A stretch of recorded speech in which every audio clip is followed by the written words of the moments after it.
বেনামি রান্নাঘরে আপনাদের স্বাগত। আজ আমি চলে এসেছি অন্য একটা রেসিপি নিয়ে।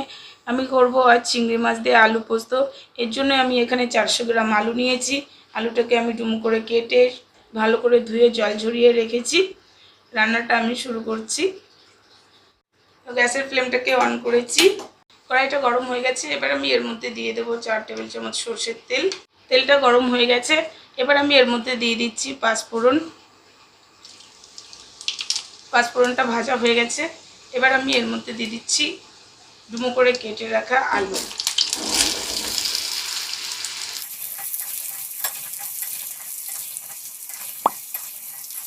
আলুটা একটু লাল লাল হয়েছে, পুরো লাল করব না।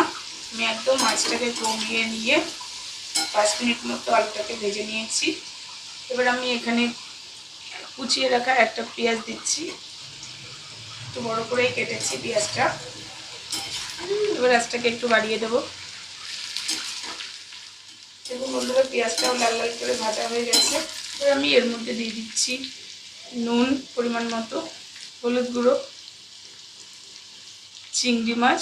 আমি আগে থেকে নুন হলুদ মেখে 10 মিনিট রেখে দিয়েছিলাম চিংড়ি মাছ। আমি এখানে চিংড়ি মাছটাকে কাঁচাই দিয়েছি, ভেজে রাখিনি। ভেজে মোর সঙ্গে দিয়ে দিচ্ছি একটু জল।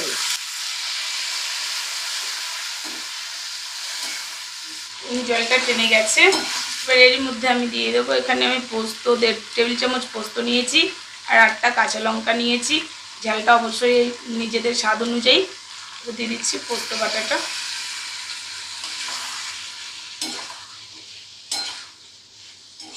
আমার এই ভিডিও সম্পর্কে যদি আপনাদের কারোর কিছু প্রশ্ন বা কথা কিছু বলার থাকে তো অবশ্যই কমেন্ট বক্সে কমেন্ট করে আমাকে জানিয়ে দেবেন।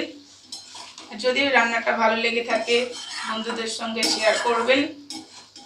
ভালো করে নেড়েচেড়ে মিশিয়ে নিলাম। আঁচটাকে কমিয়ে নিয়ে একটু নেড়েচেড়ে নেব, নাহলে পোস্তটা লেগে যাবে। এর মধ্যে আমি দিয়ে দিচ্ছি পোস্তর বাটি ধোয়া অল্প একটু জল। আঁচটাকে বাড়িয়ে দেব। আলুটাকে ভাজবার সময়তেই আমি 5 মিনিট একদম কম আঁচ করে ভেজে নিয়েছি, যাতে আলুটা অর্ধেকের বেশি সিদ্ধ হয়ে গেছে। দেখুন, একবার দেখে দিচ্ছি। এখন আমার আলুটা অনেকটাই সিদ্ধ হয়ে গেছে। এবার একটু ফুটতে দেব। ফিরে আসছি কিছুক্ষণ পর। তো বন্ধুরা, ফিরে এলাম কিছুক্ষণ পর।